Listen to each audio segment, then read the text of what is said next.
www.yannisartexhibit.petitpois.com. www.yannisartexhibit.petitpois.com. Let's go to the website now.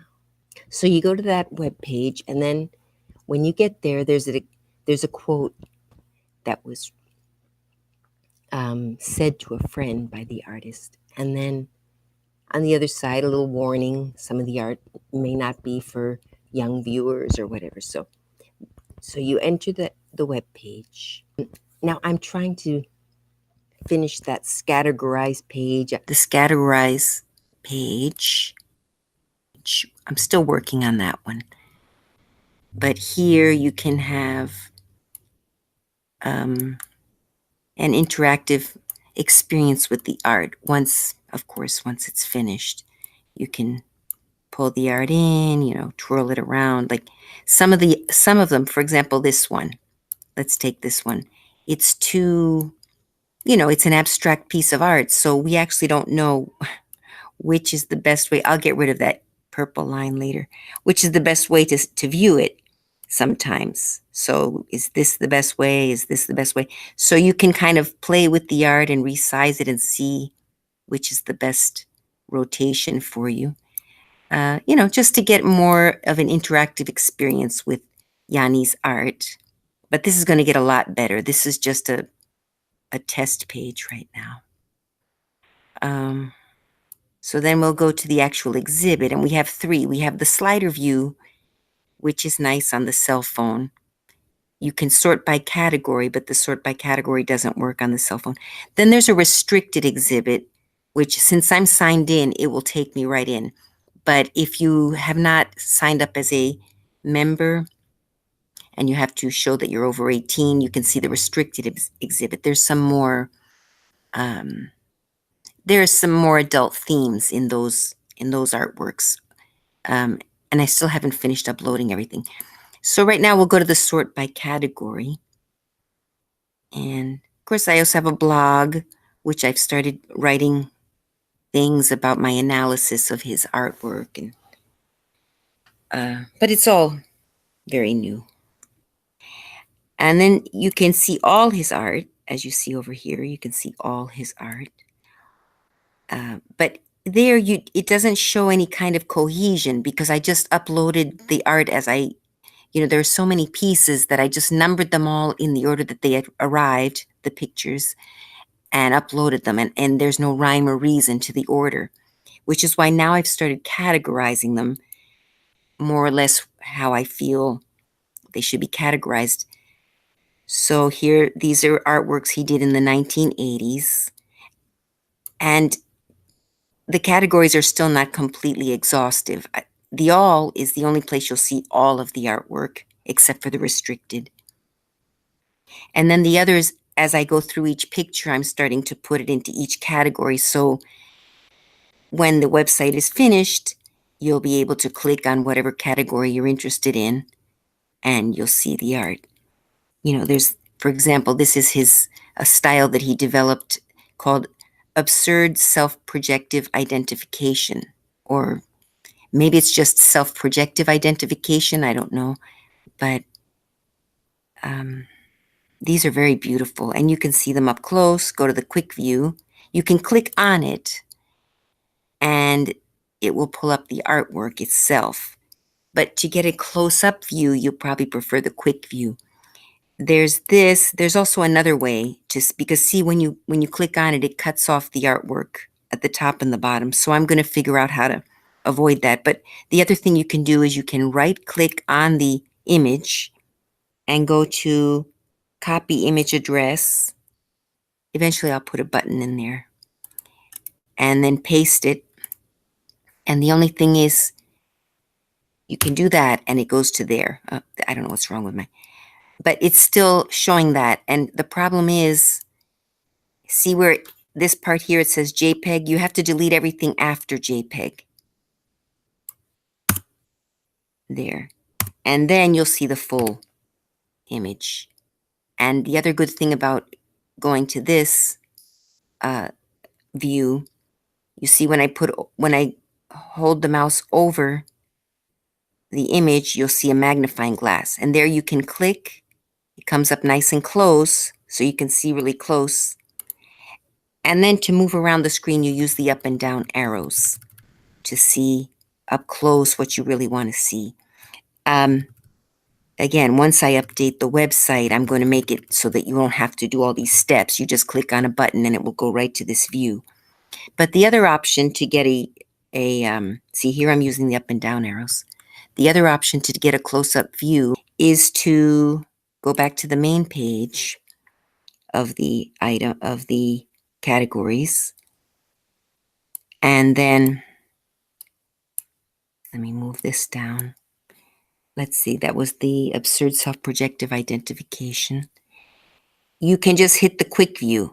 For example, this one, quick view. And I would strongly suggest you use the magnifying view, especially if you're not going to be attending the exhibit, because there are so many things you miss by not pulling up close like this. Here's the quick view, and then see, here's the cursor. When you put the cursor over the image, you can just roll it around and see up close. For example, here you see the eyes, which he used very commonly throughout his career. And in this particular time period, he used a certain type of eye that reminds you of the Greeks have a belief, or I'm not too familiar with what it is, but about the Magi. I think it's called a Magi eye, Magi, or the evil eye. And there's a certain jewelry that they sell. It's a blue eye that is supposed to ward off the evil.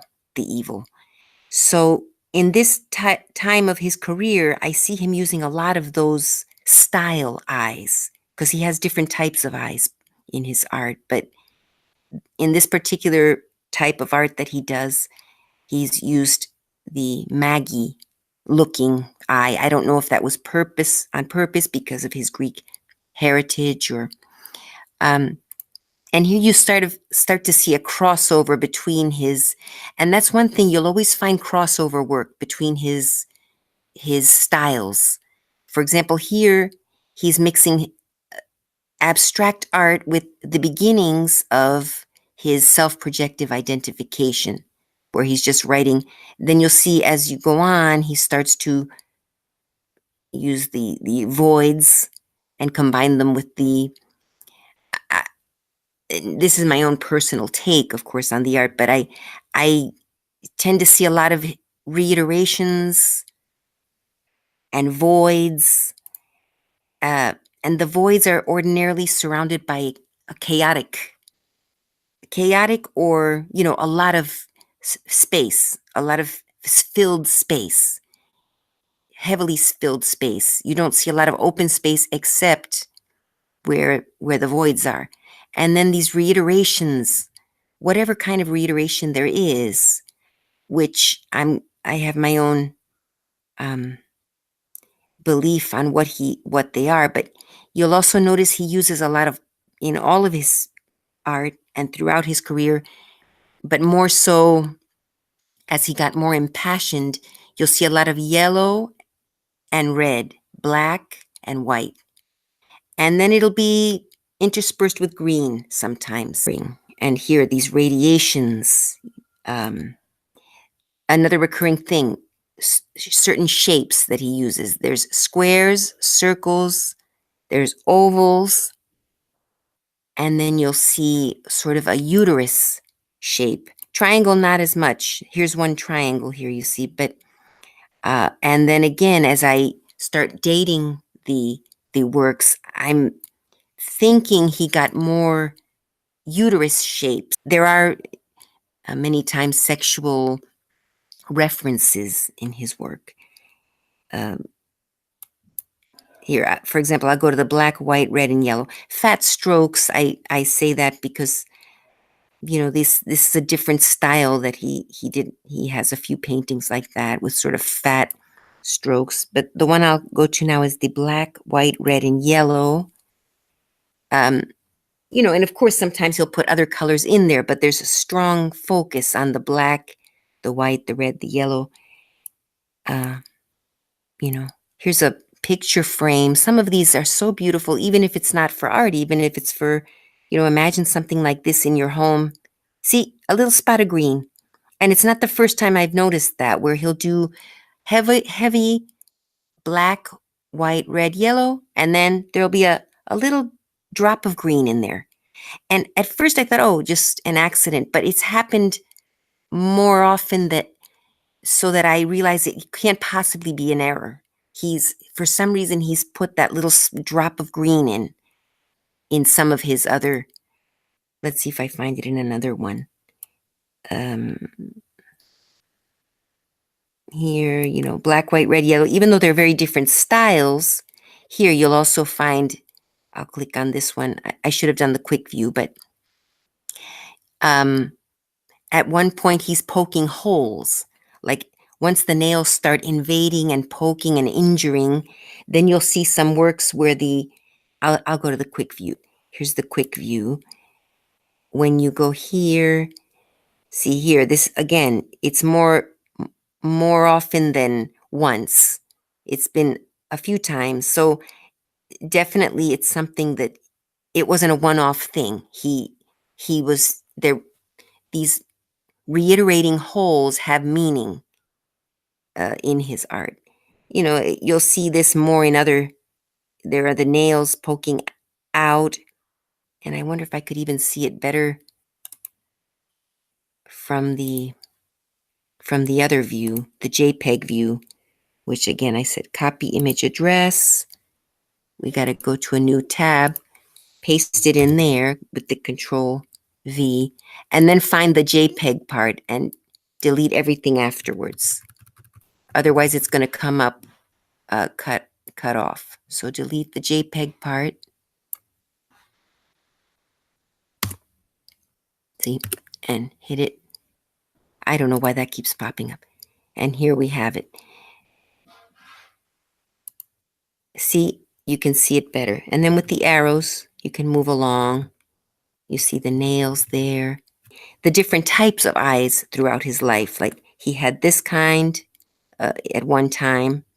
And see, you notice here how the eyes are turning into nail shapes. First he has the protruding eyes. I don't know which came first, which came after. Perhaps these protruding looking eyes started, were the beginning of an era, a period, an artistic period. And then it appears that they started at some point getting longer. Here on this, I'm pointing to this one. I'll do the quick view because they started getting sort of more elongated. There's still the protruding eye here on the outside. And then you have the elongated eye in the middle, and it started looking like nails. So then one would think, okay, perhaps there's something there between the eyes in some of his periods of his work and the nails. For example, in the 1980s, if you want to click on that one, those are some of his first, earlier paintings. They're nice, but there's not passion in it yet. Maybe that one in the upper left, the P00040. He was painting, he was experimenting, you could see a little bit with cubism, because if you even look at it, P0040 is similar in colors, maybe a little less green, to the P00097. So I kind of feel they were painted around the same era. That's where you start seeing nails, hardware nails on the paintings. They're sideways on the canvas. As you get later, you see a more violent use of the nails. First, in the 80s, they were laying flat. The nails began to, instead of lying flat, they're now injuring. Like he painted and then scratched it maybe with nails, or I'm not sure how he got that texture. But it could have been he scratched thick acrylic with nails. this one in particular, when I saw it, from afar, you don't see such a big impact. So you go here now. If you see it, you're like, okay, interesting. And the artist left a note up here saying that the painting is meant to be displayed diagonally. So that's obviously important. And when I discovered what I was seeing, I understood. But I've been looking at these paintings for a month, every day, nonstop, and every time I look, I see something new. So here, I that idea about the nails came to me when I did the magnifying, and I saw it up close, and I saw this, and that's when it hit me, injury. In, and the nails were not no longer flat; they're poking in. But this one impacted me because then when I saw it up close, I discovered that, and then when I went away far, I saw when I pulled it far after having that experience of seeing the blood and the nails close, and I pulled away and I saw this, and I saw that Yanni or something is telling me that this is the center of a woman's sexuality. And then you've got to try to understand what you're feeling. So maybe it said that to me. That's how it reached me. Maybe someone else will see other things. I don't want to spoon feed you what you're supposed to feel, because maybe for everyone it's different. But it hit my psychology. It was I'd seen other interesting things before, and it was building up, building up, building up, and I was making connections with myself and understanding parts of myself.